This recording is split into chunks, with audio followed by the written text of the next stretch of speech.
마지막 기회다. 최대한 빨리 해야 된다. 시간을 주고 토의한다고 할수록 벌써 얘기 나와요. 누가 지금 로비를 하고 있다. 검찰주의자 특징이 강한 사람들이 벌써 조이대의 유신 감성이 발현된 결과다. 유신 감성, 법복 귀족들 세 차례에 걸친 내란을 좀 서울법대 7호학번들의 단톡방. 정말 저질이에요. 거기 써놓은 글들을 보면 대통령에게 던져줄 자료라 파일명을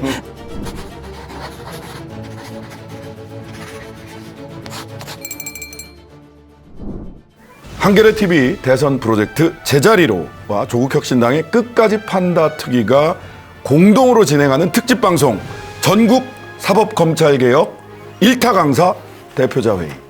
진행을 맡은 저는 조국혁신당 국회의원 신장식입니다. 네, 법관 대표자 회의도 하고 평검사 회의도 하고 검사장 회의도 하는데 사법개혁, 검찰개혁 1타 강사들은 회의를 하지 못할 이유가 없는 거죠. 그래서 사법개혁, 검찰개혁 1타 강사들을 모시고 오늘 대표자 회의를 해보도록 하겠습니다. 먼저 제 왼쪽에 계신 분은요, 조국혁신당 끝까지 판다 위원회의 총괄간사 박병원 변호사입니다. 예, 안녕하십니까.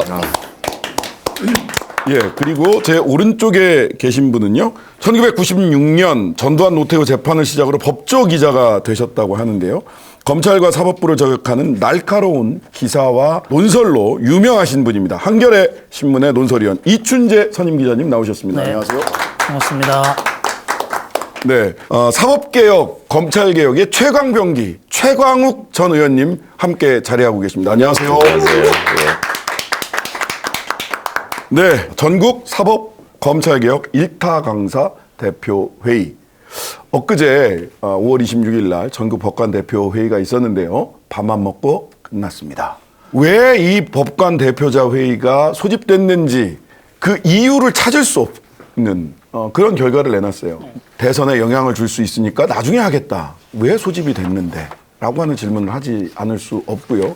틈만 나면, 때가 되면 평검사 회의다, 검사장 회의다 해가지고 정치에 개입하는 것에 주저함이 없었던 검사들이 요즘은 쥐죽은 듯이 있거나 또는 탈출은 지능순이야 라고 얘기하는 것처럼 이창수 중앙지검장 등 해서 한 사람 두 사람씩 탈출하고 있습니다. 이러한 상황에서 우리가 대선 막바지에 치닫고 있는 지금 검찰개혁 도대체 어떻게 해야 될 것인가, 그리고 법원개혁 어떻게 해야 될 것인가를 1타 강사들을 모아서 1타 강사들과 함께 지혜를 한번 모아내는 자리를 갖도록 하겠습니다. 첫 번째 주제로 바로 들어가도록 하겠습니다. 먼저 검찰개혁입니다. 최광욱 전 의원님께서 검찰개혁 방송 시작 전에 그런 얘기를 했어요. 정말 지긋지긋하다. 검찰개혁 지금 몇 년째 얘기하고 있는 거죠, 우리가? 글쎄 말이에요. 제가 21대 열린민주당의 총선 공약이 검찰의 수사기소권 분리를 통한 완벽한 완전한 개혁 뭐 이런 거였고, 그 전에 문재인 정부가 출범할 때도 역시 같은 공약이 있었고, 네. 그래서 21대 총선 때 제가 나름 정당 대표자로 어디 토론에 나가면은 21대 총선을 마지막으로 더 이상 검찰개혁이라는 게 대한민국의 선거에서 공약으로 등장하는 일이 좀 없었으면 좋겠다 말씀을 드렸는데, 지금 현상은 여전하죠. 근데 지금은 그 윤석열 덕분에 이게 이제 거스를 수 없는 대세가 됐고, 또 검찰개혁의 필요성을 국민 여러분들께서 다 공감하고 계셔서 이제는 진짜 마지막인 것 같다라는 생각이 들어서 조금 안도하기도 합니다만은, 또 악마는 항상 디테일에 있다고. 그렇죠. 예, 그래서 항상 걱정하고 치밀하게 잘 준비해야 되겠다는 생각도 합니다. 네. 사실 작년 12월 3일부터 지금까지 대한민국에서 가장 고생한 단어가 설마라고 하더라고요. 설마 했던 일들이 전부 다 실현이 되고 상상도 못했던 일들이 계속해서. 근데 그 가운데 사실 검찰과 법원이 윤석열의 반란군과 함께 검찰과 법원이 굉장히 주역 중에 하나였단 말이죠. 검찰개혁 왜 지금 이제는 거스를 수 없는 대세가 됐다라고 최광욱 전 의원께서 그 평가를 해주셨는데, 우리 이춘재 논설위원께 한번 여쭤볼게요. 지금의 검찰, 괴물검찰이다 이렇게 많이들 평가를 하시는데, 이 괴물검찰을 상징하는 어떤 상징적 장면 어떤 게 있을까요? 제가 보기에는 그 최근에 있었던 거는 이제 그 윤석열 석방 구속 취소 결정에 따른 그 즉시항고 이거를 포기한 거. 심우정. 네, 심우정 검찰총장 주도로 한 그 행위가 지금의 검찰을 더 이상 이제 지금대로 둘 수가 없다. 이런 것들을 정당하게 보여준 거. 심지어 이제 공익의 대변자라고 그동안 자임을 했었는데 그 지금 윤석열 정권 내내 보여준 행태는 이제 윤석열 부부의 친위되었고, 그죠? 최종적으로는 이제 내란의 어떤 최소한 동조 내지는 방조 이 세력임을 지금 보여준 거죠. 그 행위가 지금 즉시항고 신청하지 않은 거. 그게 일단 최근에 벌어진 사태 중에는 그게 가장 상징적이었고, 뭐 지난 3년 동안 있었던 일이라면은 뭐 이재명 후보에 대한 어떤 그 집중적인 수사, 반면에 김건희 씨에 대한 그 여러 가지 혐의 같은 거는 완전히 봐준 거 그런 대목이 있고, 그다음에 이제 좀 더 올라간다면 전 정권 인사들에 대한 수사, 뭐 통계 조작, 그다음에 이제 최근에는 뭐 그 사드 배치와 관련한 게 마지막 정용 기사였고요. 장관이나 이 서훈 원장 이런 분들에 대해서 지금 집요하게 수사를 하고 있지 않습니까? 뭐 서해 사건, 동해 사건 이런 게 있고. 그래서 이제 그런 것들이 이제 검찰 개혁의 임기치에 왔다. 그러니까 이제 지금 현재 국민 10명 중에 뭐 7명 정도는 다 검찰 개혁해야 됐다고 다 지금 동의를 하고 있지 않습니까? 지금 때가 무르익었다. 거꾸로 얘기하면 이제 이번이 마지막 기회다라는 생각을 갖고 새 정부에서는 바로 성공을 해야 검찰이 개혁된다. 이렇게 말씀드릴 수 있을 것 같습니다. 그러니까 지금 말씀해 주신 심우정 직위원회 난 그 완성을 심우정이 즉시항고하지 않으면서 완성을 시켰고, 지금 전 정권 청와대 인사들 중에서는 수사를 안 받는 사람이 거의 없죠. 대부분 수사 대상이에요. 대부분. 예. 이게 전부 다 사실은 검찰의 기소 편의주의, 봐주기 수사할 수. 제가 농담처럼 그런 얘기 했어요. 희한하게 윤 씨, 김 씨가 빠진다고 수사하면. 수사하면 윤식임 씨는 일단 빠져. 뭐 윤영찬, 윤건영, 김영배, 뭐 누가 봐도 문재인 정부 청와대 쪽이었는데 제대로 수사 안 받았어요. 그래서 제가 얼마나 놀렸는데 너네 종친 커넥션을 밝혀라. 패밀리 비즈니스가 있는 거 아니냐.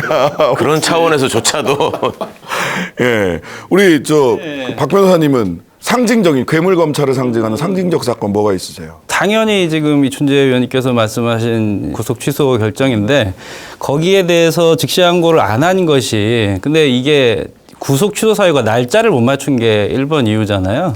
그 직위원 재판부가 구속 취소 결정을 한 보충 사유가 뭐냐 하면은 이게 수사 자체가 잘못됐을 수 있어 라고 이유를 붙였어요. 그래서 이거 수사권이 없는 곳에서 뭐 조금 얼기설기 수사한 거 아니야? 라고 얘기를 했는데, 그 말인 즉슨 직위원 재판장이 이거 실체 판단을 하기 전에 수사 자체가 잘못돼서 공소기각을 할 수도 있는 사안이야라고 사실은 선언을 맞아요. 했다라고 볼 수 있는 거거든요. 존재 이유가 제기된 사건에 대한 공소 유지를 사명으로 하고 있는 검찰이 공소 유지에 대해서 결정적인 문제 제기를 한 법원에 대해서 나는 그렇게 생각하지 않는다라는 문제 제기, 준항고를 하지 않았다라고 하는 것은 심각한 문제가 있는 거죠.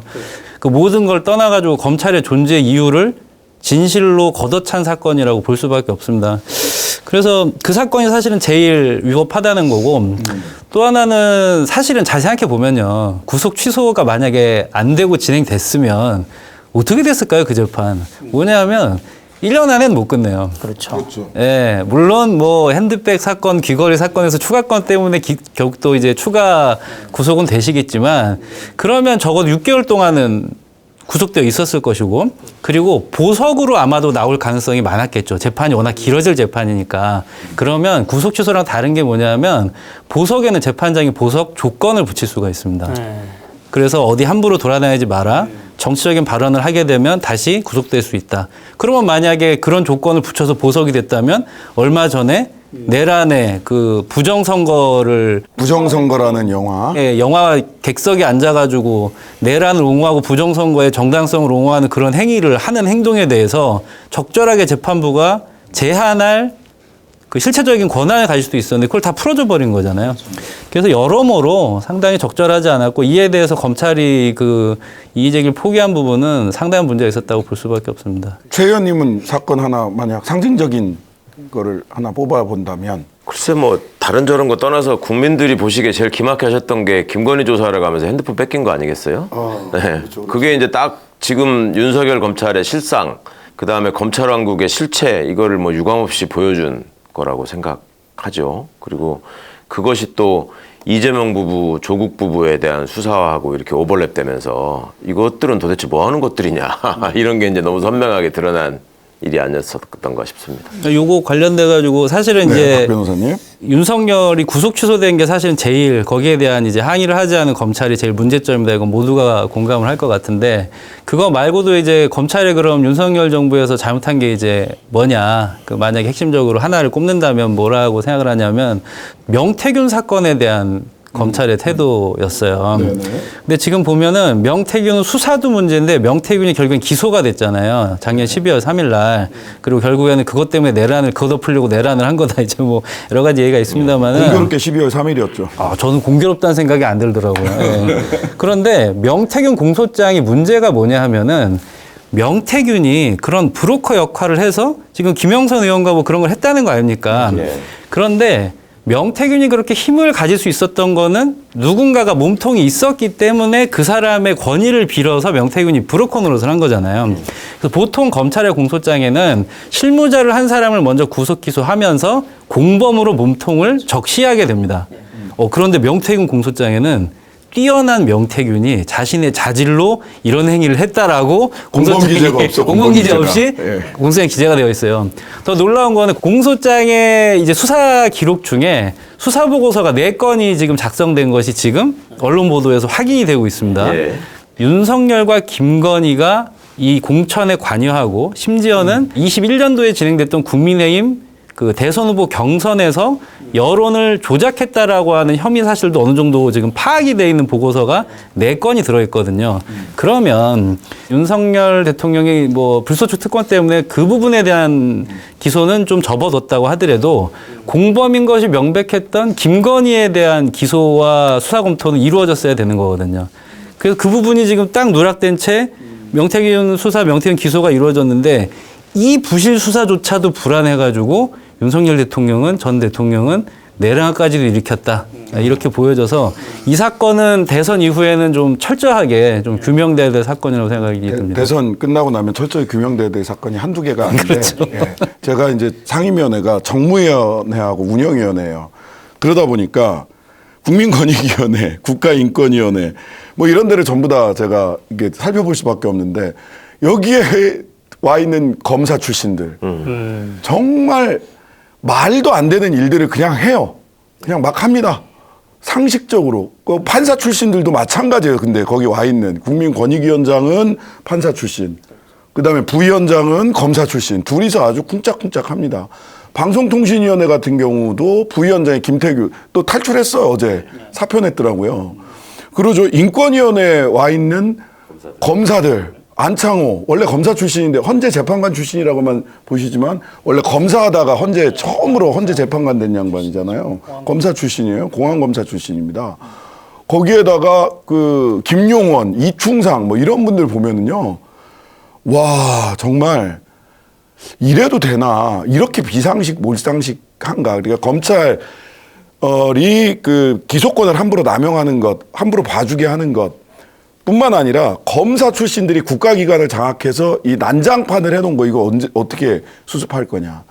자, 이거 많이 이제 이런 얘기들 각각 상징적인 사건들 말씀해 주셨고 그래서 어떻게 할 건데가 이제 중요하잖아요. 그래서. 근데 여전히 마지막 기회다. 이제 그만해야 된다라는 말씀도 하셨잖아요. 근데 이제 마지막 기회인데 일단 공약에서 보자면 공수처 문제를 어떻게 할 거냐.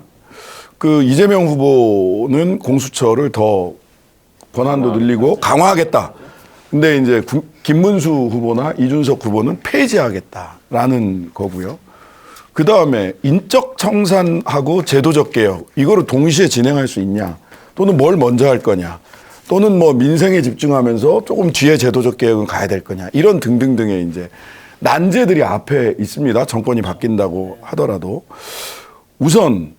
진짜 개혁을 하려면 제도개혁과 인적청산이 같이 가야 되는 거 아닌가라는 생각은 드는데 검찰개혁에 제일 먼저 해야 될 우선순위가 뭐가 있을까요? 일단은 뭐 지금 조국혁신당하고 민주당에서 지금 법안을 만들어 놨으니까 네. 그죠? 수사와 기소 분리라는 그 대원칙 그거를 관철하는 공수처법이라든가 무슨 뭐 형사소송법 개정, 뭐 중수처법 이런 걸 다 지금 만들어 놨기 때문에 일단 빨리 국회에서 그거를 통과시키는 게 일단 중요하겠죠. 그다음에 이제 제가 좀 지적하고 싶은 거는 이게 이제 우리가 그 문재인 정권 때 상당히 그 검찰 개혁에 대한 노력도 많이 했고 시도도 또 많이 했고 또 준비도 상당히 좀 잘 돼서 처음에 시작을 했는데 이게 언론이 보기에 가장 좀 뼈아픈 지점이 왜 이렇게 그 실패를 결국은 실패한 건데 윤석열이라는 대통령을 만들었으니까 거기에 가장 큰 원인은 이제 이른바 적폐 수사의 유혹에 빠진 거예요. 그러니까 다시 말씀드리면 검찰이 이 전국의 주도권을 잡도록 만들었다는 거죠. 칼자루를 네, 칼자를 쥐겠다. 준 거야. 그러니까 좀 돌이켜 보면 그때 이제 뭐 그때 박근혜 탄핵 끝나고 나서 이제 문재인 정권이 출범하면서 사회에 대한 어떤 사회 개혁에 대한 그런 그 열망이 강했죠. 네. 그러다 보니까 이제 적폐청산이란 그런 모토 하에 청산이 된다 이런 여론이 강하다 보니까 이거를 이제 그 개인이나 그 어떤 정치 세력에 대한 형사처벌 위주의 적폐 청산으로 가는 바람에 제도적 개혁이나 이런 것들은 좀 소홀히 된 측면이 있는 거죠. 근데 적폐 청산이라는 게 사실 검찰이 수사를 하게 되면 여론은 좋아요. 이른바 우리가 칼맛이라고 얘기하잖아요. 칼맛. 네, 누구를 착착 구속시켜주고 막 이러면 지지자를 중심으로 해서 여론의 반응은 되게 좋단 말이죠. 그런데 문제는 뭐냐. 이게 제도적 개혁이나 이런 것들이 그 제대로 이루어지지 않으면서 어떤 정치적 지형이라든가 이런 것들의 반대편 목소리가 더 세지고 그다음에 이제 그 뭐 상대편을 설득해야 되는 그런 정치라는 그런 것들이 작동이 안 되게 되는 거죠. 그래서 첫 해, 두 해 이렇게 가게 되고 또 이제 적폐 수사에 힘을 실어주다 보니까 검찰의 힘을 빼야 개혁이 되는데 오히려 검찰의 힘은 더 커진 거죠, 그때. 서울중앙지검이 아마 3차장에서 4차장 체제가 됐죠, 그때. 그죠? 그 다음에 이제 그 특별수사를 전담하는 검사 수가 더 늘은 거죠. 더 늘었고, 그 다음에 그 당시에 뭐 윤석열, 한동훈 그 서울중앙지검장과 한동훈 3차장 그쪽에 이제 그 전국의 주도권이 넘어간 거죠. 사법농단 수사 뭐 여러 가지 수사들을 하면서. 그래서 그러면서 이제 검찰 개혁을 나중에 이제 하려다 보니까 그게 이제 제대로 이루어지지 않았고 결국은 윤석열이라는 괴물 대통령을 탄생시키게 만든 거기 때문에 이제 만약에 새로 뭐 민주당이 될 가능성이 커 보이긴 한데 아무튼 지금 그러면 이제 새 정부도 검찰 개혁에 대한 요구뿐만 아니라 이른바 뭐 얘기하자면 내란 청산, 예, 내란 청산에 극복. 대한 그런 게 있는 거죠. 이거를 할 때 절대 이제 검찰에 주도권을 주면 안 되는 거죠. 이런 것들은 이제 철저하게 지금 이제 특검이나 이런 부분들을 관철을 시켜서 특검 위주로 가게 만들어야 되고, 그 다음에 이게 이제 좀 걱정되는 측면들이 아까 말씀드린 대로 이제 칼맛 이런 것들에 이제 취하게 되면 또 이게 장기화되거나 그로 인해서 제도적 개혁이 안 되거나 이렇게 되면은 또 그런 전철을 반복할 우려가 있지 않나. 사실은 좀 그런 게 좀 신경이 쓰여요, 저는. 내란 세력에 대한 응징은 특검 위주로 가야 되지 않겠느냐라고 하는 제안해 주셨어요. 그 적폐청산 당시에 청와대에 계시지 않으셨나요? 우리 최 전 의원님? 네, 제가 좀 늦게 합류해서 그 과정에 대해서 이제 약간 복귀를 하면서 지금 우리 이춘재 기자님 말씀을 좀 보태고 싶은 게 있는데 그런 게 있죠. 이제 국정을 운영하는 종합적 시각에서 보자면 행정부 차원에서 할 수 있는 일이 있고 입법부와 함께 진행해야 될 일, 이제 제도개혁이라는 게 바로 그런 부분이잖아요.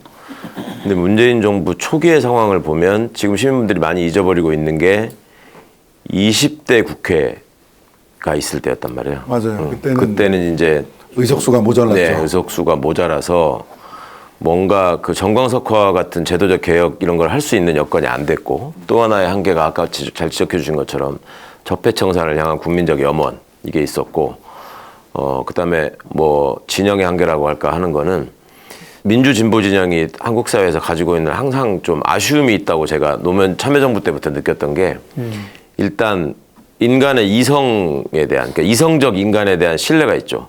그게 이제 진보적 철학의 가치잖아요. 그게 없으면 사실은 진보가 입지가 없어지는 거잖아요. 그게 있고 또 하나는 역사는 더디지만 반드시 발전한다라는 믿음을 가지고 이제 나아가는 게 상대적인 진보 정권의 어떤 철학 같은 건데 인간에 대한 신뢰가 좀 지나친 면이 있었죠. 그러니까 인간이라고 하는 것이 권력적 인간과 생물학적 존재로서의 인간은 다른 건데 이 윤석열이라는 인간을 같은 인간으로 생각한 거지. 그리고 공무원 중에 한 사람이라고 생각한 거죠. 공무원 중에 한 사람으로 생각한 게 굉장히 큰 오해였던 것 같아요.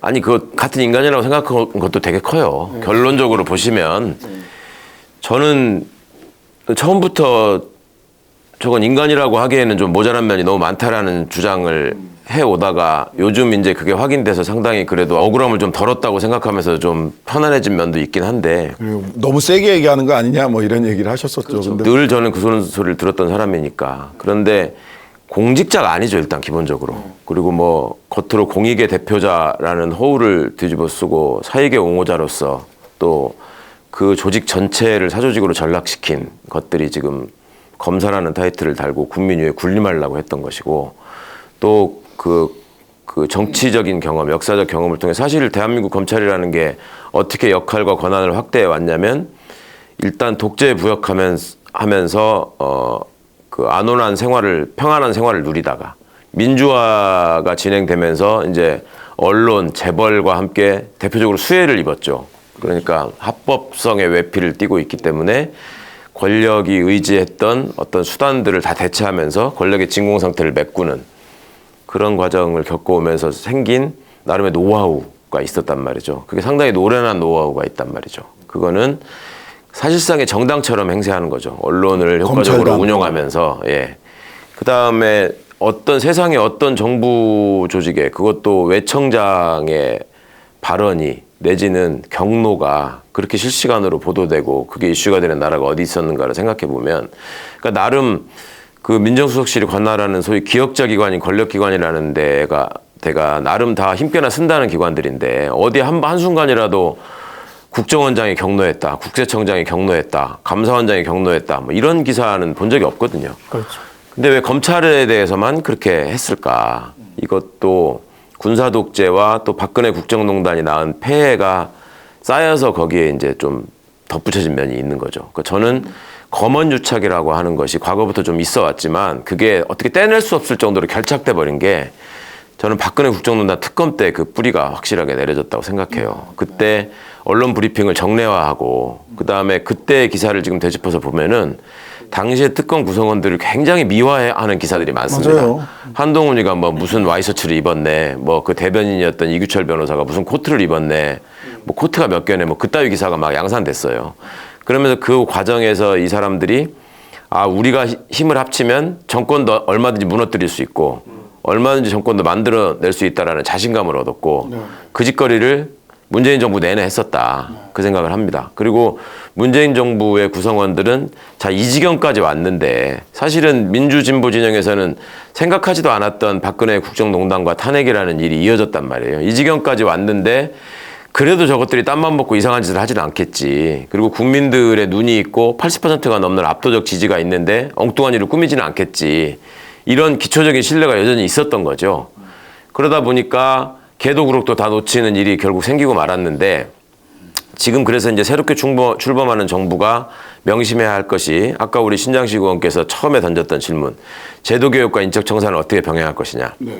빨리 할 수 있는 거는 최대한 빨리 해야 된다. 예, 시간을 주고 토의한다고 할수록 뒷구멍으로 이상한 무기만 자꾸 장만할 뿐이다. 이거를 너무나 많이 경험을 했던 거죠. 그러니까 그 불안당을 상대할 때는 내가 너보다 힘이 더 세고 내가 너보다 더 큰 문신을 가지고 있고 내가 너보다 더 전과가 많은 흉악한 사람이다. 이래야지 눈을 깔지. 거기다 앉혀놓고 자 한번 생각해보자. 인간의 도리가 어떤 것이고 그리스 철학 이래로 노자 공자 이래로 동양 사회는 이런 인간의 양심과 도덕을 발전시켜 왔다. 네 인생이 지금 그런 거에 합당하다고 생각하느냐.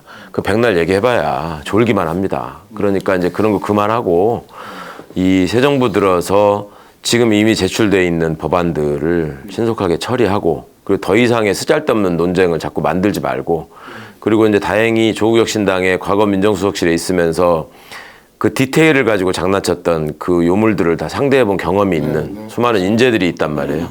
예, 그 경험을 사장시키지 말고 디테일에 있어서도 철저하게 예, 그다음에 그 인적 청산의 과정에서도 순간적으로 짓는 그 가식적인 웃음에 현혹되지 말아야 된다.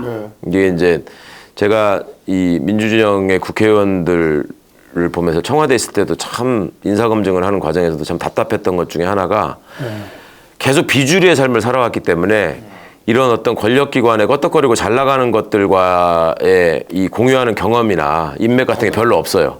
별로 없으니까 그런 자들이 와가지고 고개를 숙이면서 막 이렇게 잘 모시겠습니다라는 말에 홀딱 넘어가요, 쉽게. 그리고 스스로 아, 내가 이렇게 훌륭한 사람이 돼가지고 저런 자들도 나한테 와가지고 좋아하는구나 하는 데서 느끼는 일종의 쾌감 같은 게 있어, 이 사람들이. 그래가지고 인사 때가 되면은 말도 안 되는 사람들을 들이밀면서 청탁을 하는데 당신 도대체 그 사람에 대해서 얼마나 알고 지금 이렇게 얘기를 하는 거냐. 저는 이제 인사검증을 통해서 탈락시키는 사람이니까 그것 때문에 상당히 많은 그 언쟁을 했는데 그때 보면은 이유는 그거예요. 나한테 몇 개월 전부터 와서 굉장히 사근사근하게 잘했다. 사람 괜찮더라. 얘는 뭐 속이지 않는다. 알고 보니 참 좋더라. 그 다음에 이제 진국이더라. 치명적인 저거 중에 하나가 학교 다닐 때 학생운동 했다더라. 아, 그렇죠. 예, 그거 해서 더 나쁜 놈들이 더 많습니다. 김문수도 그러니까 소시적에 노동운동 아이, 빡세게 그럼. 했어요. 그러니까 우리가 이제 수많은 경험을 했기 때문에 그런 거에 속지 말아야 된다. 그 인적 청산은 과감하게 단호하게 해야 되고 그리고 인적 청산을 과감하게 하면 조직에 충격을 줘서 조직이 안 굴러갈 수 있다라는 그 걱정을 걱정 또 많이 해요. 해요. 예. 그 걱정. 쓰잘데없는 걱정이죠. 이거는 해체해야 되는 조직이기 때문에 안 굴러갈수록 좋은 거예요. 그러니까 안 굴러가게 만드는 청산을 확실하게 해야 된다. 이게 굴러가면 이상한 짓을 계속 만들거든. 아니 근데 정말로 실제로 똑같이 검찰 개혁을 해야 된다라고 생각하는 분들도 뭐 검찰 출신도 계시고 저처럼 뭐 변호사 출신도 있고 뭐 법관 출신도 있고 하시는데 검찰 조직에 대해서 일정한 두려움들을 갖고 계시는 거를 저는 종종 봐요. 그래서 굉장히 치밀하게 준비를 해서 따박따박 하지 않으면 되치기 당한다. 맞아요. 되치기 당해서 오히려 기회를 놓칠 수 있다라는 걱정을 현실적으로 하고 계시더라고요. 그 진심을 믿어요. 근데 그게 올바른 방법론인가에 대해서는 저는 조금 아니, 따박따박 지금 준비 잘 하고 있어요. 잘 되어 많이 와 있고 시간적으로 아까 말씀드렸습니다만 여러 가지 법안도 나와 있고. 근데 이제 이런 거에도 잘 속아요. 이 참 아까 이제 뭐 우리 진보 진영의 어떤 그런 사람에 대한 믿음 어떤 그런 거 있다 그러는데 개혁을 꼭 그 구성원이 동의하는 내부에서의 동의가 없는 개혁은 실패한다. 뭐 이런 식의 어떤 그 얘기 맨날 합니다. 그게 일종의 도구마예요. 예. 그거가 아니 개혁은 외부에서 해야 되거든요. 외부의 힘으로 해야 되는 거지. 그거를 물론 뭐 내부적으로 상당히 이제 의견을 듣고 공감대를 형성하는 작업도 물론 중요하긴 하죠. 근데 그게 그 조직 이기주의 때문에 타협할 수 없는 지점이 있거든요. 조직 구성. 반드시 있죠. 그럴 때는 이제 외부에서는 과감하게. 가야 되는데 이제 문재인 정권에서는 이제 그런 부분에서 사실은 뭐 문재인 전 대통령도 한 얘기가 뭐 그런 거였죠. 검찰 당신들이 개혁의 주체라고 생각하고 해야 된다. 예, 그렇게 해서 뭐 검찰과 같이 가야 된다 이런 발언을 많이 했어요. 사실 그러니까 그렇게 하면서부터 이제 그 개혁의 동력이 떨어지는 거죠. 네, 이 새 정권에서는 이제 그런 부분도 주의해야 되지 않을까. 최강호 의원님 옆에 앉았더니 정말 그 소위 묻는다는 표현이 뭔지 느끼고 있는데 아니 저는 여전히 지금 변호사 현업에 계시니까 내일도 저는 피고인이에요. 그렇지 피고인이죠 피고인. 아니, 현역 피고인이야. 거침이 없으죠. 거침이 없으시고 뭐 우리 노소련님 말씀하신 것처럼 이게 어떻게 적절한 수준에서 사람에 대한 좌표찍기 공격이 아니라 제도적인 개선으로도 바뀌어질 수 있을 것이냐 저는 상당히 중요한 문제라고 생각을 합니다. 예. 수사가 그렇게 하고 싶은 분들은 중수청으로 다 가면 됩니다. 제가 보기에는 기소를 하면서 인권의 보루가 되겠다는 사람들은 수사 능력을 갖고 있는 인력들을 사장시키는 것이 국가적으로 옳은 일이냐. 그렇게만 명제를 놓고 보면 옳은 일은 아니죠. 근데 그 명제가 참이려면 그러면 진짜 수사 능력을 갖고 있느냐를 따져봐야 되는 거죠. 맞아요. 윤석열이가 검사 시절에 능력 있는 수사검사라고 했어요. 근데 윤석열이가 갖고 있는 능력이 뭐냐? 사람 욱박 지르고 프레임 짜고 피의자 오줌 지리게 하고 공소장을 제대로 못 써가지고 그거 대신 써주면서 한동훈이가 이쁨 받았다는 거 아니에요? 그런 자가 능력 있는 검사라고 어떻게 취급될 수 있었는가? 이게 이제 제도의 문제점인 거죠. 그러니까 대한민국 검찰과 같이 그렇게 온갖 도구들을 한 손에 다 쥐고 있는 존재가 없단 말입니다. 이게 이제 효율성을 따지면 항상 권한은 집중되게 마련이고 그런 효율성을 위주로 남용되는 권력이 늘 썩어서 망했던 게 역사적 진리이고 그다음에 그렇게 능력 있는 검찰이라고 하면은 사실 따져보면 검사 출신 대통령과 검사 왕국이라고 칭해지는 그 나라의 체제에서 얼마나 이 친구들이 수사 능력을 제대로 발휘했는가를 보면 저는 답은 나와 있다고 봐요. 도대체 무슨 의미 있는 수사 성과가 있었나요, 윤석열 정부에서? 사실 무죄하고 있죠. 예, 그들이 늘 검찰개혁 때마다 얘기해왔던 부패범죄가 성할 것이고 거하게 맞서는 사회적 기능이 저하될 것이다라는 주장을 늘 하거든요. 그러면 그게 극대화돼 있고 결집돼 있는 상황에서 검찰 출신 대통령과 대통령 똘마니인 법무부 장관과 숨쉬는 것도 감시받았던 검찰총장과 일치 단결해서 움직였던 그 사조직 같은 검찰 집단이 어떤 수사를 했는가, 거학을 상대로.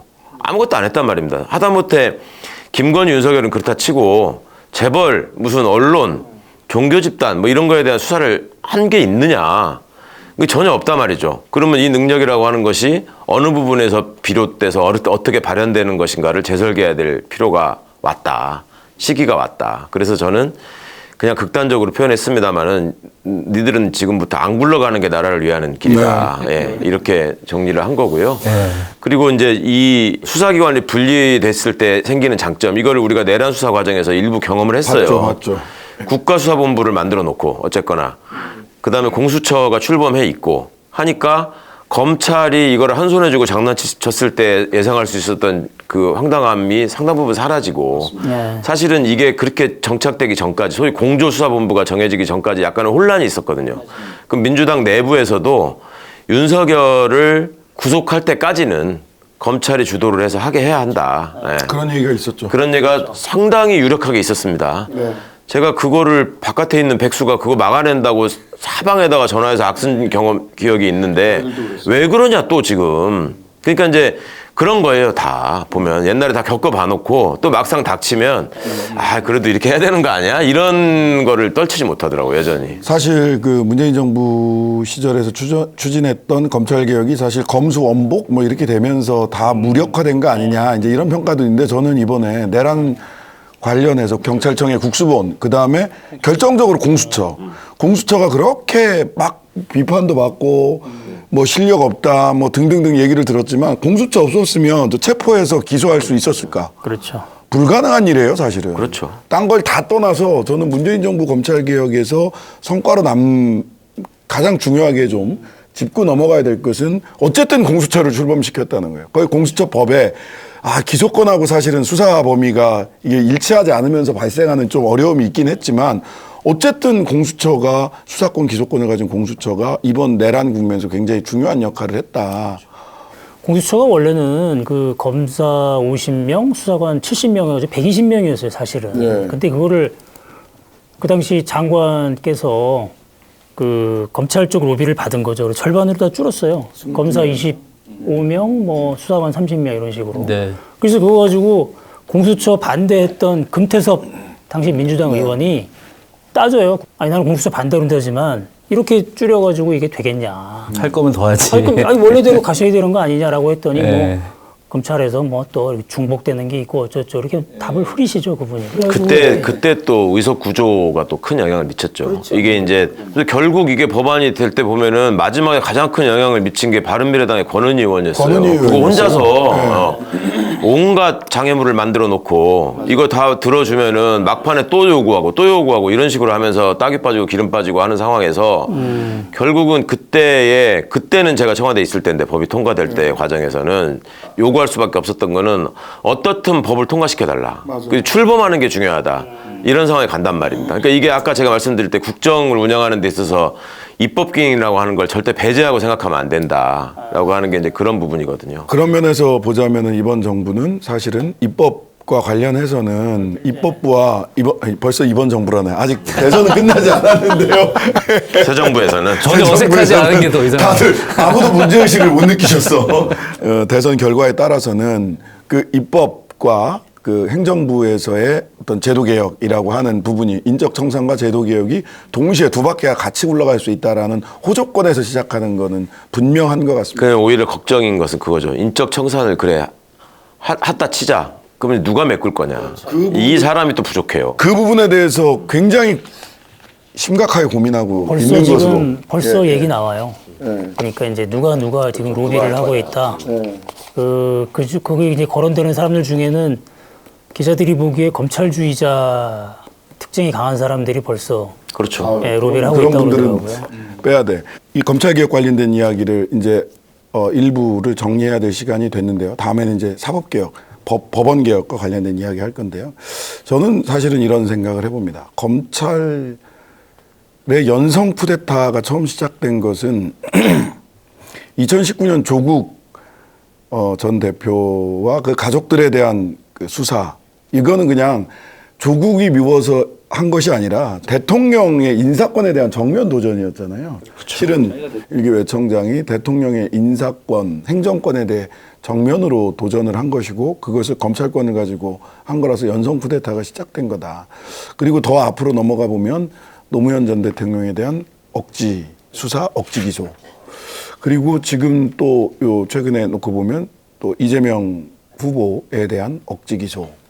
이런 것까지를 쭉 놓고 보면 사실은 이런 상징적으로 이런 세 분인데 더 많은 분들이 계시겠습니다만은 이 세 사람에 대해서는 정상화 조치가 있어야 되는 거 아니냐. 실제로 과거에 그런 정치적 기소, 무리한 기소를 통해서 돌아가신 분들이거나 뭐 이런 분들의 명예를 실추된 분들은 그 명예를 회복시키는 조치가 있어야 되고 최강욱 전 의원님은 빨리 재판이 끝내거나 공소 취소돼야 된다. 이재명 대표를 포함을 해서 그런 억지 기소 같은 경우는 이런 조치까지가 이루어져야 인적 청산과 제도 개혁이 사실은 마침표를 찍는 게 그런 조치까지 가셔야 되는 것이 아닌가라는 생각을 합니다. 어쨌든 새로운 정부가 들어섰을 때는 소위 행정부가 할 수 있는 인적 청산과 문화의 개선, 그다음에 입법이 동시에 굴러갈 수 있다라고 하는 조건을 충분히 활용을 했으면 좋겠다라는 생각을 합니다. 짧은 시간이지만 일타 강사님들께서 검찰개혁의 상징적인 장면 그리고 새 정부 들어서 어떻게 추진해야 될까까지를 꼼꼼히 살펴주셨습니다.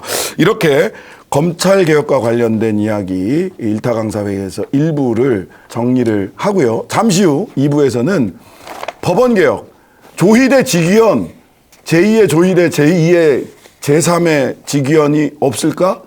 그거 어떻게 개혁해야 되지? 하는 법원개혁, 사법개혁과 관련된 이야기 다시 나눠보도록 하겠습니다. 잠시 후에 뵙겠습니다. 근데 거기서 이재명 대표가 30년 가까이 대통령들을 가까이서 재밌는 얘기 하나 할게요. 와. 그래, 돈 주면 안 되겠나? 볼펜 영상 굶어 죽어요. 뭔 소리 하고 있어? 아, 이게 지도자다.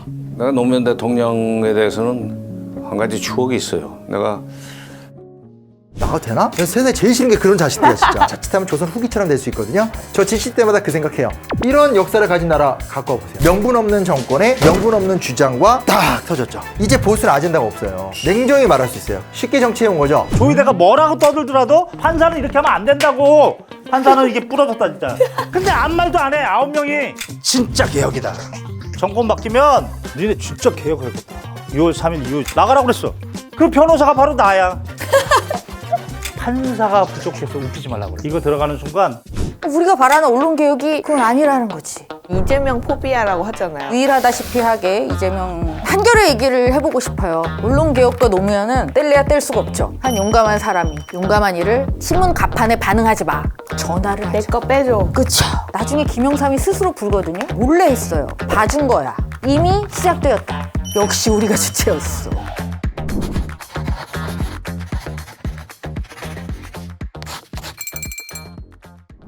네, 전국 사법검찰개혁 일타 강사 대표자 회의, 일타 강사 세 분을 모시고 2부에서는 사법개혁, 사실 뭐 사법개혁 그러면 검찰개혁과 법원개혁을 다 포괄해서 뭐 법조 인력 양성까지를 포함하는 얘기인데 일단 법원개혁 쪽에 포커스를 좀 좁혀서 이야기를 해보도록 하겠습니다.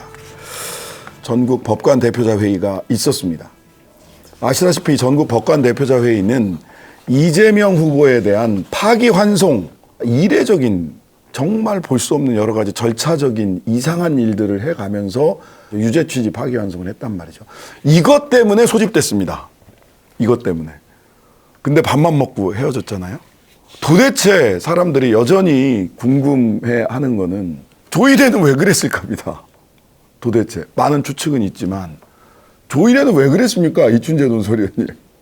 그 대법원장님께 여쭤봐야 될 것 같은데 아무튼 예, 이거 완전히 절차적 정의 이른바 우리가 판결을 얘기할 때 재판은 외관상으로 볼 때도 이게 공정해야 되는데 그렇죠. 예, 이걸 봤을 때는 지금 뭐 바로 전압 넘겨서 9일 동안 아무튼 했다가 딱 2번 전압을 해가지고 바로 네.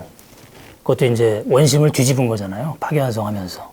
근데 이제 그 판결문을 보면은 더 황당한 게 사람들이 다 그래요. 이게 반대 의견, 소수 의견 두 분이 쓴 게 훨씬 더 정교하고 설득력이 있더라. 분량도 더 깁니다. 네, 심지어 분량도 길고. 소수 의견이 분량도 더 깁니다. 구구절절 다 옳은 얘기가 거기 들어있고 그 10명, 그러니까 이제 10명의 다수 의견을 쓴 대법관들의 그 의견을 봤을 때는 이건 정말 그 1심과 2심 판결을 비교해서 자기들 마음에 드는 1심을 그냥 뭐 빼낸 것 같다 이런 느낌을 받았다는 거죠.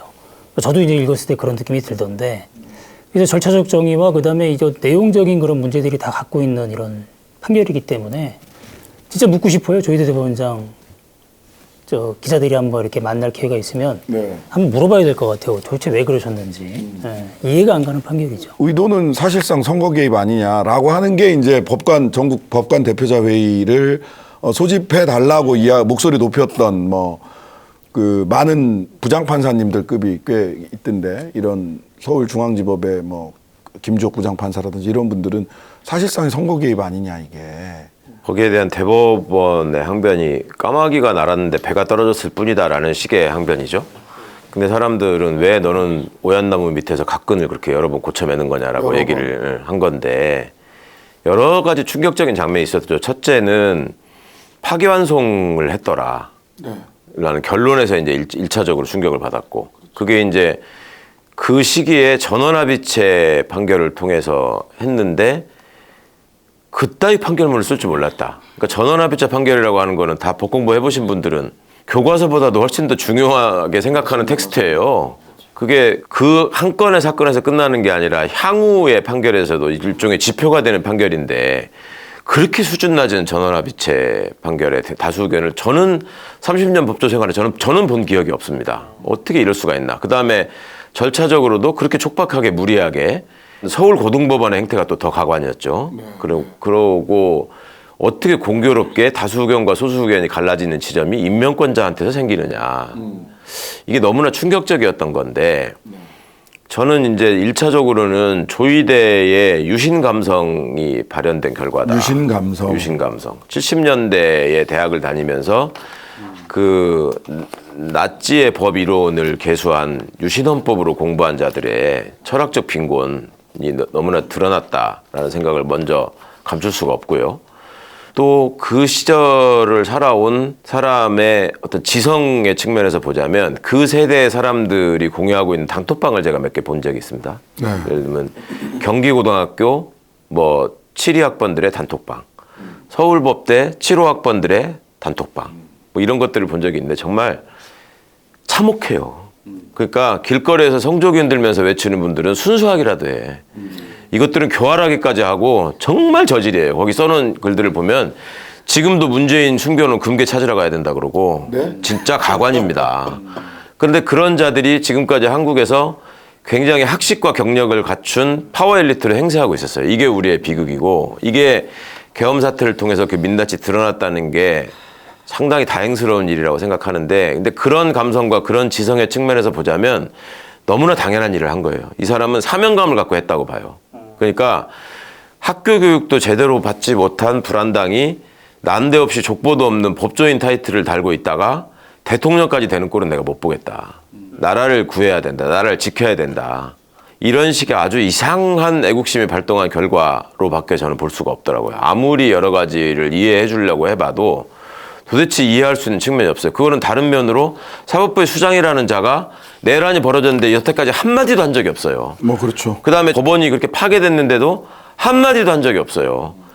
그래 놓고서 이런 대선이라는 중요한 국면에서 국민의 최고의 지지를 받는 사람에 대한 재판에 대해서는 청광석화처럼 해. 그러니까 법원의 구성원들이 고등법원이 보인 그 파기환송 이후의 그 행태에 대해서도 저거는 대법원장의 모종의 의사교감이 있지 않았으면 도저히 일어날 수 없는 일이다. 라는 걸 다 얘기한단 말이에요. 그리고 현재 대법원 재판연구관으로 있는 판사들조차도 우리 생애에 다시 이런 절차 진행을 볼 수 있을 것인가. 라는 걸 생각하면 자괴감에 빠진단 말이죠. 그러면서 국민들한테 사과는 또 죽어도 안 해. 그러니까 여전히 우리는 귀족일 뿐이고 저것들이 지금 평민도 아니고 내가 보기에는 백정 출신이 지금 왕을 하겠다는 건데 이거를 용납하는 게 내가 귀족으로서 이 사회 질서를 유지하는 사람의 자세인가. 이런 오도된 애국심이 이런 결과물을 낳았다. 참 그거 안 바뀌더라고요. 전에 그 DJ 그다음에 노무현 대통령 당선됐을 때 그해 뭐 신년 모임 동창회 그 서울대를 한번 갔었는데 교수님들이 못 받아들이는 거예요. 어떻게 고졸 출신의 그럼요.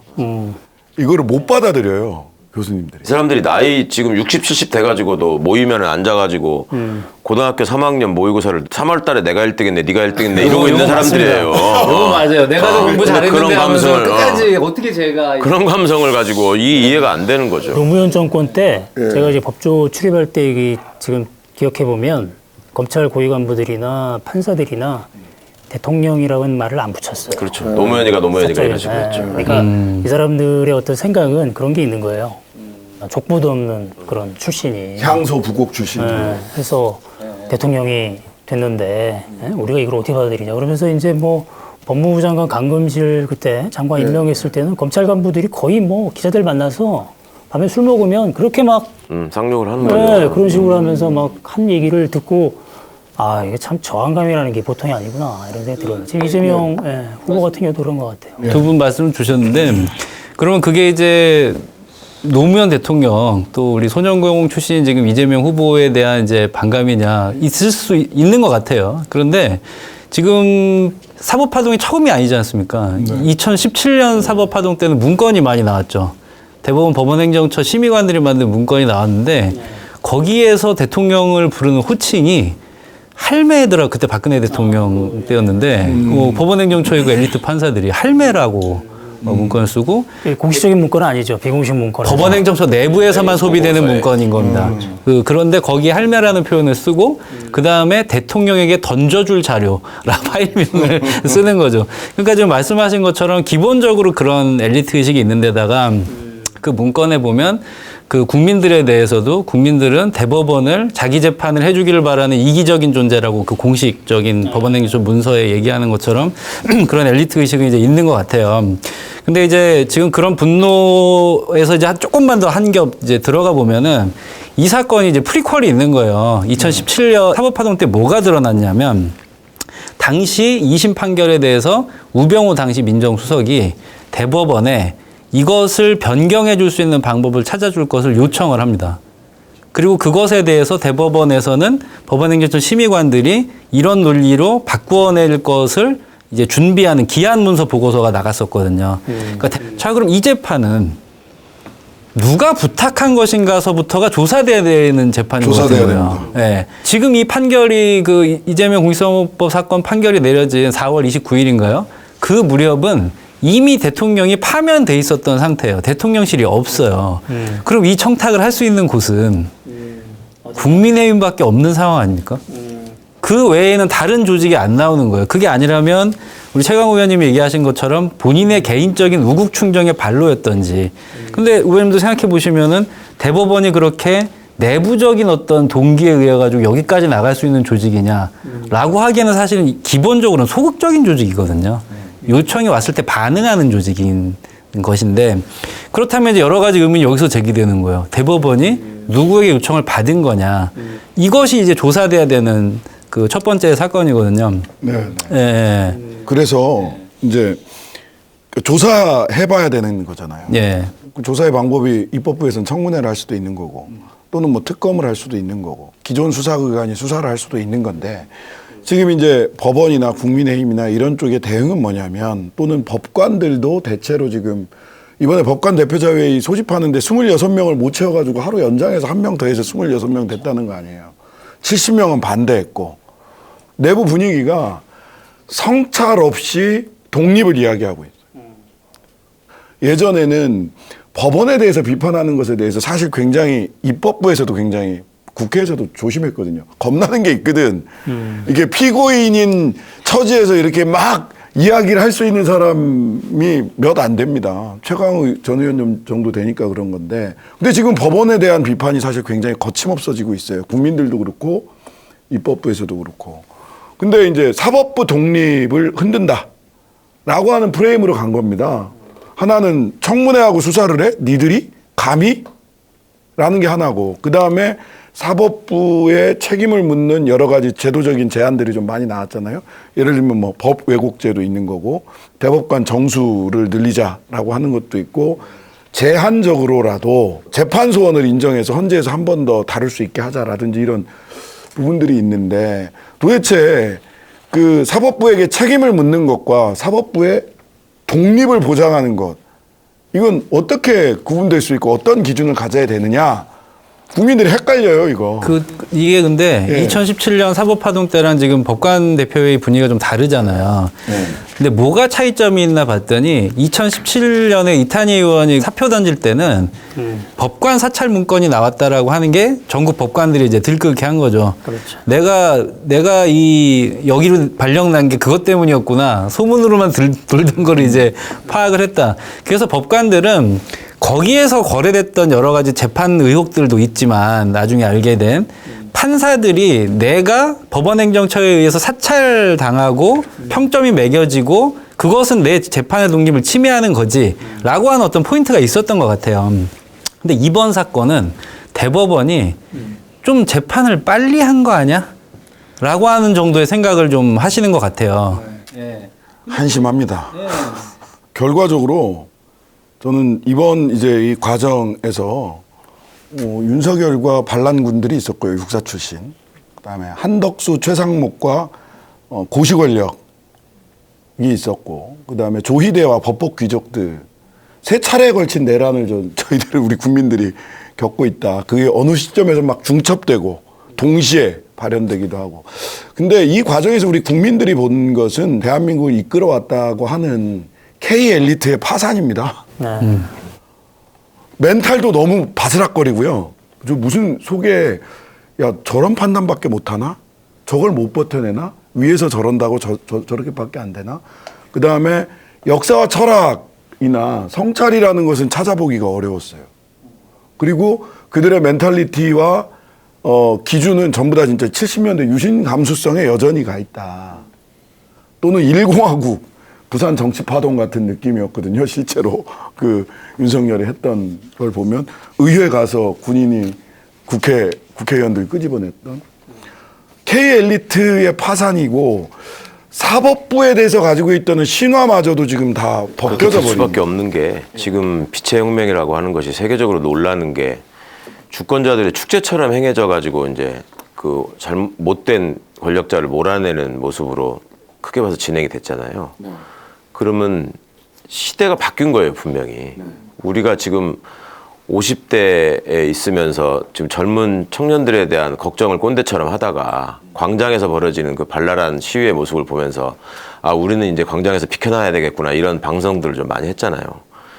그것 때문에 저는 이런 어떤 아까 이제 신 의원 말씀하신 그 K 엘리트의 몰락이라고 하는 거는 당연히 예정된 역사적 수순이었다. 왜냐하면 지금까지 스스로 파워 엘리트라고 자임해왔던 대한민국 상층 기득권들의 정서를 지배하는 키워드가 뭐냐. 제 그 생각을 두 자로 하면 출세고요. 그다음 문장으로 하면은 사회생활을 시작할 때부터 내 부모님과 나를 가장 사랑해주는 주변의 어른들로부터 듣는 주문이 있어요. 주문. 초등학교 입학할 때가 되면 모두가 다 하는 말이 뭔가 우리 장식이가 벌써 커서 학교에 가는구나, 너무 뿌듯하다라고 하면서 선물을 줍니다. 그러면서 외우는 주문이 있어요. 누가 가르치지도 않았는데 학교 들어가면 선생님 말씀 잘 듣고 공부 잘해라. 그거를 인생의 모토로 삼아서 나이 60, 70 된 사람들의 입장인 거예요, 지금. 그러니까 자기가 그동안에 한 행동은 선생님 말씀 잘 듣고 공부 열심히 한 것밖에 없어요, 이 사람들은. 그러니까 억울한 거예요. 선생님 말씀 잘 들으라는 게 뭐예요? 너에게는 네가 거역해서는 안 되는 절대자가 있다. 그 사람 말을 잘 따르는 것이 성실이다. 그것이 모범이다. 그렇게 하면 너는 우등생이 된다. 이런 교육을 받았고, 실제로 그렇게 하게 되면 교실 안에서 절대자라고 할 수 있는 선생님의 권한을 대체하는 권능까지 부여받습니다. 대신 숙제 검사를 하고 떠든 사람 이름 적고 심지어 대신 매질도 해요. 자, 그런 생활들을 쭉 겪어서 성인으로 성장해 왔더니 고시라는 문턱만 넘어서면 똑같은 메커니즘이 또 사회에서도 발현되는 거예요. 떠든 사람 이름 적고 매질하고 위에서 내려다보면서 훈육하고, 나는 세상을 이끌어가는 모범적인 사람이고 너희들은 늘 우리 통제와 감시를 벗어나게 되면 사고를 치는 개돼지일 뿐이야. 이런 게 은연중에 아주 체화되어 있는 거예요. 그리고 공부 잘해라는 건 뭐예요? 경쟁에서 이겨라는 거잖아요. 그러니까 일생을 경쟁으로 사는 거야. 시험이 있으면 컨닝을 해서라도 좋은 성적을 받아야 되고 인사 때가 되면 어디에다 줄을 대서라도 무조건 돋보이는 자리에 가야 되고 그렇게 하지 못하면 일가 친척으로부터 또 멸시받는 경우도 있어요. 야, 누구는 저기 있다는데 너는 왜 여기 있어? 누구는 이렇게 해서 텔레비전 나오던데 너는 왜 못 나와? 이런 소리를 듣는단 말이에요. 근데 어릴 때부터 자기는 항상 집안의 자랑이었거든. 근데 어느 순간 내가 판사 검사가 됐는데 텔레비전에 못 나온다는 수모를 겪어. 그러니까 어떻게든 무슨 수단을 써서라도 나와야 돼, 텔레비전에. 그것이 저는 지기원과 조이대의 뻘짓으로 전 드러났다고 봐요. 텔레비전 많이 나오잖아요, 지금. 그러니까 이런 식의 그 지배 이데올로기가 우리 사회를 지배해 왔고 이 암덩어리들이 지금 윤석열 조이대 덕분에 다 드러났다, 세상에. 너무나 반갑고 고마운 일이에요. 저도 요거는 공감인데 그 말씀하신 것처럼 그 지금 법원행정처에 있는 판사님들이요. 네. 살면서 한 번도 시험에 떨어져 본 적이 없는 분들이에요. 그러니까 뭐 사법시험은 기본이고 거기에서 승진 과정에서도 계속 승진을 했던 사람이기 때문에 법원행정처에 이제 가 있는 거거든요. 또 하나 거기서 누구도 그 사람한테 비판적인 지적질을 하지 못해. 내가 판사라는 직업을 갖는 순간, 그러니까 모든 거는 다 지가 결론을 내리는 거고, 지가 판단하는 거고, 그 옆에서 야, 너 그렇게 하면 안 돼라는 말을 하는 사람이 없는 거예요. 이 이제 국민들이 법관들에 대해서 사법부에 대해서 비판하거나 하는 것이 굉장히 어렵게 생각해요. 사법부는 독립해야 되고 좋은 판단을 하기 위해서 독립하라고 하는 것이지 근데 그 독립이 자기 멋대로 하라는 독립은 그러니까 아니잖아요. 말하자면 재판의 독립이죠. 재판의 재판할 때 독립이죠. 독립이지. 사법부의 독립이란 말은 사실 없죠. 맞습니다. 뭐 사법권의 독립이라든가 실체는 재판의 독립이죠. 재판할 때 독립적으로 하라는 거니까. 그러니까 최근에 논란이 됐던 게 대법관이 나올 수 있어야 된다. 비법조인 중에서. 근데 이걸 가지고 그럼 이걸 희화한 거지만 김어준 대법관이 나오게 한다는 말이냐. 즉, 재판은 훈련되고 성실한 법관들만 재판할 수 있는 거냐. 그럼 미국에 있는 배심원제는 그럼 뭐냐. 이런 질문들이 나오는 거예요. 그래서 소위 사법부의 민주적 통제라는 게 우리가 지향해야 될 가치인가 아닌가에 대해서 우리 국민들은 뭐지? 그래도 되는 건가? 거기는 민주적 통제 영역이 아니지 않나? 그런 고민을 이제 시작하는 거죠. 이제. 그러니까 사실은 그 군사 독재 하에서 어떤 잘못된 담론이 형성된 게 있죠. 그 사법부의 독립이라는 단어로 상징되는 것도 있지만 언론의 자유도 똑같은 반열이에요. 그러니까 군사 독재 시절에 하도 제대로 못하고 맨날 침탈당하고 이상한 짓을 하는 것처럼 보이니까 그거를 지켜내는 게 민주화의 요체인 것처럼 위치를 차지했어요. 그러니까 근데 그 당사자들이 그걸 싸워가지고 얻어낸 게 아니라 국민들이 싸워가지고 피 흘려서 그걸 만들어줬는데 이것들은 이제 과실만 따먹으려고 하는 거예요. 그래서 그걸 절대적인 가치로 내세우면서 오히려 국민을 협박해. 언론을 비판하면 야, 언론의 자유가 얼마나 중요한지 알아? 니들 때문에 그러는 거야. 사법부가 이렇게 해도 되냐 그러면 사법부 독립을 흔들어? 이거 민주주의가 아니야. 이런 식으로 얘기해요. 근데 사실은 조금만 생각해보면 그게 아닌 거죠. 사법부의 독립이라고 하는 게 그다음에 권력 분립의 원칙으로부터 비롯되는 거죠. 그러니까 기본적으로 외부의 영향으로부터 재판이 독립돼야 한다라고 하는 것인데 그러면 권력 분립 이전을 생각해보고 그 이유를 생각해보면 이거의 실체가 뭔지를 오히려 우리가 더 알 수 있다고 생각해요. 법대만 나온 제 머리로서 생각을 못하다가 정치학을 전공한 선배가 한번 법도리들이 있는 상황에서 얘기를 해줘가지고 제가 세상을 보는 눈이 한번 깨었던 적이 있는데 그러니까 삼권 분립 되기 이전에 를 따져보면 권력 분립이 되기 전에 권력으로서 존재한 겁니다. 이게 세 개로 나눠진 거잖아요. 맞아요. 그렇죠? 왕이 행사하던 절대 권력이 세 개로 나눠진 겁니다. 그게 행정권, 입법권, 사법권으로 나눠진 거예요. 그럼 이거의 본질은 정치 권력이에요. 맞아요. 애초에. 근데 행정 권력, 입법 권력은 정치 권력이라는 걸 누구도 부정하지 않아. 사법권은 아니라고 생각해. 비정치적인 권력이라고 생각하는 이상한 착시 현상이 있어요. 네. 근원을 따져보면 이게 정치 권력이에요. 그러니까 정치적 환경이 바뀌면 판결도 바뀌어, 경향이. 그건 통계적으로 입증된 거잖아요. 어느 사회에서든지. 이 본질을 우리가 놓치고 있었다. 다음, 이 권력 분립 헌법의 기초나 이 원리에서 비춰보자면 법치주의 원리에서 비춰보자면 입법부 매일매일 비판과 비난에 시달립니다. 늘 실시간 감시에 놓여 있습니다. 행정부 마찬가지입니다. 대통령을 뭐 동네 꼬마처럼 취급하는 때가 많아요. 맞아요. 예. 근데 왜 사법부는 뭔데 도대체?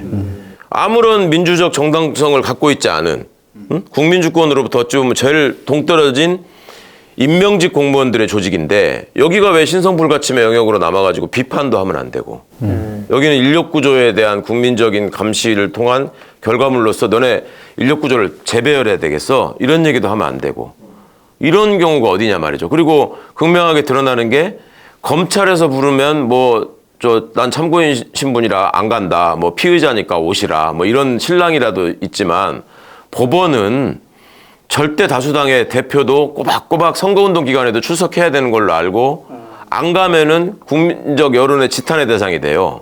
근데 국회에서 합법적인 절차에 의해서 나오라는 거 왜 안 나와? 절대 안 가. 절대 안 나와요. 이게 어떻게 권력 분립이고 법치주의예요. 그거를 디폴트처럼 생각해. 사법부는 원래 그런 거야. 아니 그런 게 어디 있습니까? 예. 아니 근데 그렇게 해서 독립적으로 내용이 좋으면은 문제가 안 되는데 그나마, 결과물이 자꾸 안 좋아지는 것이고 2017년 사건은 지금 약간 세월이 흘렀다고 잊혀져 있는데 이번에 그 사법개혁을 논의하면서 많이 리마인드가 돼야 되는 사건이라고 생각이 돼요. 그때 있었던 문건들 하나하나 보면은 대표적인 게 대법원이 뭘 논의하냐 하면요. 강제징용, 일제 강제징용 사건에 대해서 판결금을 피해자들이 받지 못하도록 조직적으로 문건을 쓰고 판결을 그렇게 하도록 준비했던 것 아닙니까? 다행히 근데 그 사이에 정권이 바뀌고 대법원장 임기 만료로 끝나면서 그냥 원심대로의 그 결정이 유지가 됐을 뿐인 거거든요. 근데 지금 상황은 2017년과 또 다른 게요. 대법원의 구성이 앞으로 5, 6년간 변화가 없습니다.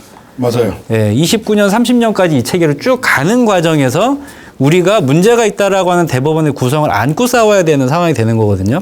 자, 그래서 이런 상황이라면 외부에서 충격을 주기 전에 법관 대표회의가 진짜 극단적이라고 할 수 있는 내부 개혁 방침을 발표하지 않는다면 정말로 밖에서 외부적인 수술이 들어갈 수밖에 없을걸? 이라고 하는 구도를 이해해야 된다고 생각을 하는 거예요.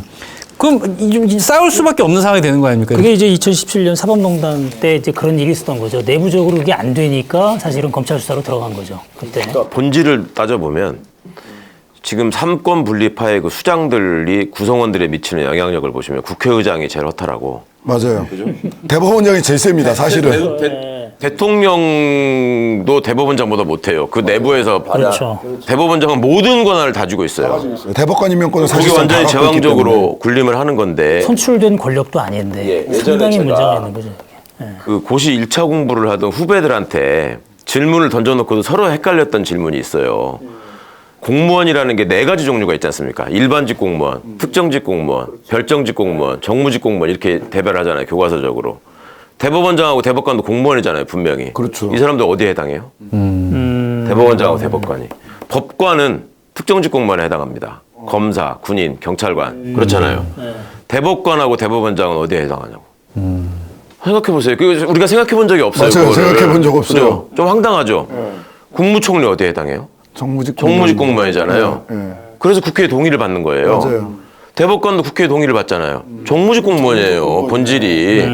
대법원장도 정무직 공무원이에요. 근데 이것들은 정무적 판단을 안 한다? 이건 말이 안 되는 거예요. 애초에. 법리에 비춰봐도. 그러네. 그러니까 이런 착시 현상이 왜 생기느냐. 그간에 아까 제가 말씀드렸던 이 학벌 위주의 능력주의라고 오도된 결과 중심의 출세주의가 지배하는 사회. 그게 이제 최근에 벌어졌던 해프닝이 부산에서 선거운동하던 박주민 의원을 따라다니면서 이상한 질문을 하던 청년의 모습. 마지막에 그게 어떻게 끝났습니까? 아니 이런저런 얘기를 하려면은 그래도 대학을 좋은 데 나와야 되지 않겠습니까? 정치하는 사람이. 그래서 어느 대학을 나와야 됩니까? 그러니까 서울대 정도는 나와야죠. 박주민이 그래서 박주민한테 어느 대학 나왔냐고 하니까 그런 외모가 아니야. 내가 서울법대 나왔다라고 하니까 거기서 얘기가 중단되고 그만 포기했다는 거 아니에요. 그러니까 그런 모습에서 허울에 더 집착하거든요. 그러니까 이걸 누가 만들었느냐. 그러니까 거기에 가장 기생하면서 혜택을 얻는 게 현재의 사법부란 말이에요. 이제 바뀌어야죠. 예. 정치학적으로 보면 이제 최근에 뭐 예전부터 이제 그걸 지적해왔던 게 샤츠 슈나이더라고 하는 학자가 절반의 인민주권이라고 하는 책에서부터 시작을 해서 주권이 절반밖에 안 남았다는 거예요. 특히 사법부나 임기가 보장된 행정기관들의 사람을 박아놓는 것을 통해서 선거 이외의 방식으로 세상을 통치할 수 있는 방법이 있다라고 생각을 하게 되었고 그래서 미국 공화당이 그러한 방식을 사용을 한다는 거죠. 선거에서 민주당을 이기기 어려운 국면들이 막 생기니까 바깥에서 구조를 교묘하게 조작하는 거지. 구조에서 사람을 알박기를 하는 거예요. 각종 기관에다가. 지금 상황이랑 비슷한. 연방법원. 이게 이제 미국 정치를 분석하면서 나왔던 하나의 그 통치 방법론이다. 최근에 이제 소위 기득권층들의 통치 방법론이 인민주권을 절반으로 줄여버리는. 그 대표적인 게 어디보다도 제가 보기에는 대한민국 사법부가 그럴 수 있는 곳이에요. 통제 장치가 없어. 우리 사법부의 또 하나의 그러니까 지금 이거 좀 저는 이제 긍정적으로 보는 게 여론에 아주 민감합니다.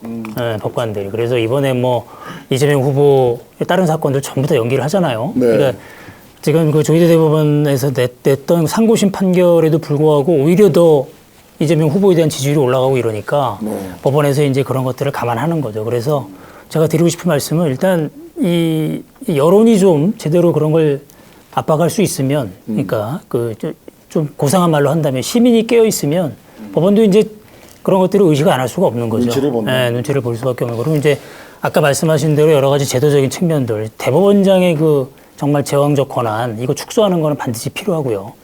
네, 대법원장이 대법관도 추천하고, 그죠? 그 다음에 이제 심지어 헌법재판소 구성도. 대통령하고 뭐 똑같이 3명의 그 아니, 그것만 생각하는데 중앙선관위원장도 그렇죠. 그렇게 돼 있잖아요. 중앙선관위원장이 명백히 헌법기관이에요.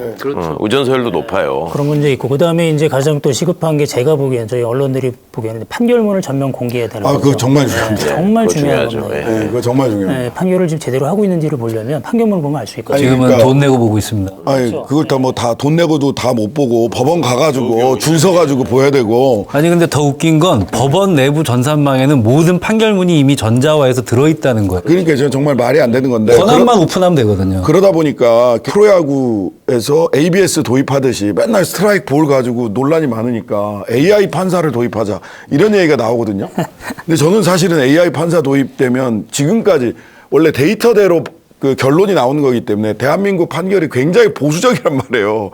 그래서 전합체를 통해서 좀 진보적으로 좀 인권, 현대 트렌디하게 인권에 맞춰서 판결하는 게 어려워지기 때문에 거기로 가기 전에 판결문을 전부 다 공개를 하면 이게 그 AI 없이도 다 표준화될 수 있거든요. 자, 요렇게 한번 이 토론을 마무리해 보도록 하겠습니다. 사개특위가 반드시 만들어져야 된다. 이런 것에는 지금 다 동의가 되잖아요. 그럼 사개특위에서 요거는 반드시 사개특위에서 다뤄서 바뀌어야 될 것 같다. 바뀌어야 된다라고 생각하시는 걸 한 2가지 정도 집어주신다면? 예, 저는 뭐 그때 말씀드리면 일단 헌법재판소와 대법원의 그 위상관계, 그러니까 이제 우리나라의 이제 최고재판소를 이제 어디로 둘 거냐, 그 대법관 증원 문제도 다 거기에 있다고 보는데 만약에 대법원을 그 지금의 어떤 최고재판소의 지위보다는 지금 상고심이 지금 많이 정체돼 있잖아요. 그래서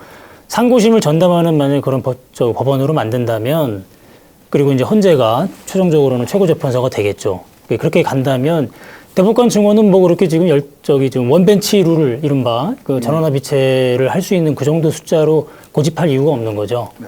그 독일 같은 경우는 한 대법관이 한 300명 정도 됩니다. 인구가 거의가 한 8천만? 1억 정도 되나 하여튼 간에. 근데 우리 5천만인데 대법관 14명. 지금 대법관 한 사람이 지금 뭐 600건을 처리한다는 거예요. 그래서 그러니까 이게 실은 지금, 원벤치 룰이라고 해서 한 테이블 안에서 충분히 숙의해야 된다 해서 원벤치 룰이라고 그럴듯하게 얘기를 하지만 그거는 자기 자리를 더 강고하게 지키겠다라고 하는 말의 그 뒷면이다라는 생각이 들고요. 헌법 그 재판소원에 관한 말씀을 핵심적인 과제로 짚어주셨고 박 변호사님 사개특위에서 다뤄야 될 과제 한 2가지 정도? 그 다음에는 법관 탄핵을 위한 기본적인 법률 도입이 필요하죠. 네. 지금은 법관 탄핵이라는 게 제도는 있잖아요. 근데 사실은 저희들조차도 언제 법관 탄핵이라는 거 하는 것이 요건이 성립되는 것에 대해서 감각이 없습니다. 한 번 해봤구나 우리. 그래서 임성근 등기에 예, 대해서. 그래서 지금 얘기되는 건 뭐냐면 법을 적용했다라고 하는 외형은 가지고 있지만 실질적으로는 그 법을 이용해 가지고 가해자와 피해자를 바꿔치기 했다든지 정당한 권리구제를 방해했다든지 하는 행동을 한다면 그것은 당사자인 법관 혹은 검사는 이제 책임을 져야 된다라고 하는 이제 법 왜곡죄가 이제 미국 등에서 도입되고 있다고 하는 거잖아요. 그러면 저희는 법 왜곡죄를 범한 법관은 탄핵할 어떻게 수 처리해야 있지. 되느냐? 그게 미국에서는 탄핵이 아니라 어떤 다른 징계 징계예요, 절차로 징계. 하는 건데 우린 그런 법이 없는 거잖아요. 예. 탄핵 외에는 불이익을 받지 않게 되어 있으니까 그 부분에 대해서 좀 개정이 필요하죠. 근데 둘 다 헌법 개정 사항입니다. 예. 그 법왜곡죄 관련해서는 이게 이제 야 그거 너무한 거 아니야? 그리고 이제 이걸 법을 내는데 지금까지 지금 21대 국회에 법왜곡죄가 3건이 나와 있습니다. 하나는 이건태 의원이 내셨는데 판사는 뺐어. 그때만 해도 판사를 거기까지 하기가 근데 그러고 나서 직위원 사건을 딱 거치고 나서 야 판사 넣어서 하자 해가지고 제가 대표 발의를 하나를 했어요. 그다음에 김용민 의원도 판사까지 넣어서 대표 발의를 했어요. 근데 이제 나가서 토론 같은 데 나가보면 아니 그건 독일에서 나치 때나 적용되던 거지 현실에서 작동하는 법이 아니다 이렇게 얘기를 하는데 그건 아닌데요. 다 찾아봤어요. 2007년부터 2017년까지 10년 동안에 72건 기소됐고요. 56명이 유죄 판결 받았고 자유형 즉 감옥 간 판사도 2명이나 있습니다. 그 현실에서 지금 독일에서 작동하는 법이에요 이게. 독일의 어떤 법치에 대한 인식이라고 하는 게 우리보다 결코 처지지 않죠. 사회 전반적으로 토론 문화도 되게 활성화돼 있고, 근데 그런 데에서도 법 왜곡죄가 그렇게 실제로 구현되고 있다라고 하는 거는 그만큼 법조인들이 위험한 존재라는 거예요. 맞아요. 네. 굉장히 위험한데 아닌 척하고 있는 이 문제가 결국 저는 절차적으로는 사개특위가 구성된다면 전 반드시 기한을 정해놓고 활동해야 된다고 생각합니다. 그 기한을 정하지 않으면 늘어진다. 온갖 그렇죠. 것들이 되면서 온갖 잡음을 일으킬 겁니다. 그러니까 기한을 정해놓고 거기까지 그 다음에는 국민의 대표들이 논의한다. 국회에서 이렇게 하지 않는 이상 실효적인 결과물을 기대하기 어렵다. 그 노무현 정부 때도 그 겪어본 일이거든요. 네. 후퇴한 게 많이 있었어요. 그럼요. 하다가 다 후퇴시킵니다. 이 온갖 핑계를 대면서 당사자들이 후퇴시킵니다. 법원행정처 간부들이 와가지고. 다. 그럼요. 그 선량한 표정으로 앉아가지고 이거는 사실 이런 건데 막 이렇게 하는데 또 하나는 철저하게 국민주권의 원리가 관철되는 그러니까 국민과의 거리를 좁히는 일을 해야 된다. 사개특위는. 이거는 이 사람들이 직접적으로 민원인을 상대하는 거리를 한번 생각해 보세요. 아유. 국회의원 상시적으로 만나잖아요. 붙잡혀 끌려다니기도 해요. 맞아요. 장관들은 잘 만나지는 않지만 그래도 출퇴근길에 마주쳐가지고 출근 못하는 경우도 있고 퇴근길에 저기 막히는 경우도 있고 시민들의 집단적인 항의를 겪는 경우가 꽤 있죠.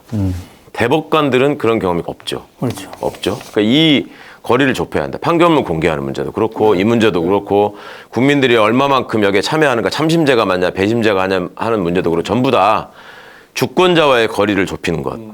그래서 거기에 열리게 하는 것. 이게 핵심이 된다고 생각합니다. 네.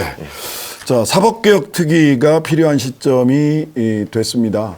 법원에 대한 비판이라고 하는 것이 어떤 도그마 안에서 절대로 침범할 수 없는 영역에 나홀로 표표히 존재하는 것이 법원이 결코 아니고 국민들의 주권자와의 거리를 가까이 할수록 이 사법부의 개혁도 더 가까워질 수 있다라는 생각을 합니다.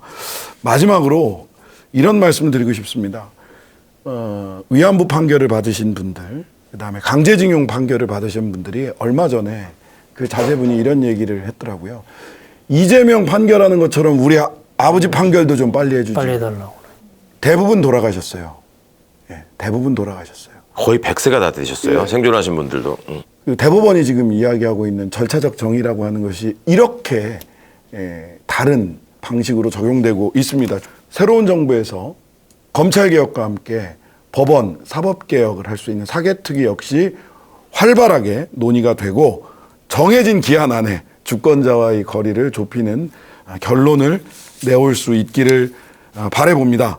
전국 사법검찰개혁 일타 강사 대표회의 세 분의 일타 강사와 함께 1부, 2부 이야기를 했습니다. 더 많은 논의는 또 새로운 정부에서 더 새로운 기운 안에서 구체적이고 현실적인 논의가 이어져 가리라 믿습니다. 한겨레TV 대선 프로젝트 제자리로와 조국혁신당의 끝까지 판다 특위가 공동 주최한 전국 사법검찰개혁 1타 강사 대표회의를 이렇게 마치도록 하겠습니다. 감사합니다. 땅땅땅. 수고하셨습니다.